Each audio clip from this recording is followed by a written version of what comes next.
Thank the gentleman. Mr. Speaker, I rise in opposition to this irresponsible bill that would effectively block the settlement of Syrian refugees in the United States for years. The shocking and tragic events in Paris have touched people all over the world and strengthened our resolve to defeat the terrorists who are responsible for these heinous acts and for bombing a Russian airliner and carrying out deadly bombings in Beirut.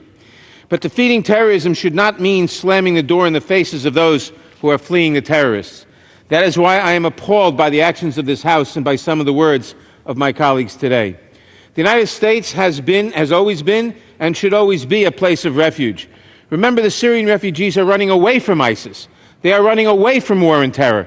They are its victims. To stop thousands of desperate people who are fleeing unspeakable violence is unconscionable. We might as well take down the Statue of Liberty. Countries with much smaller populations like Lebanon and Turkey have agreed to take 1 million refugees or more. Even France just announced they're increasing the number of Syrian refugees they're accepting.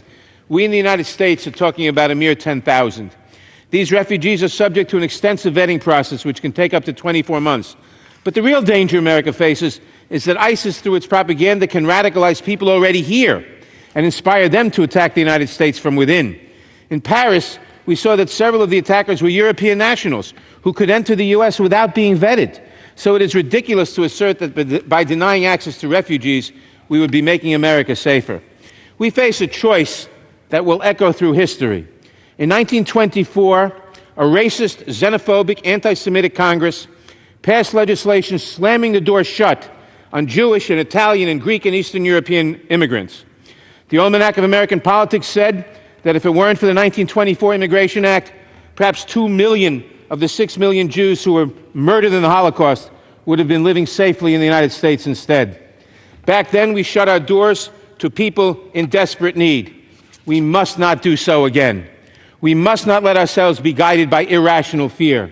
We have a moral obligation, and for those who care, a religious obligation, to extend a hand to those in need.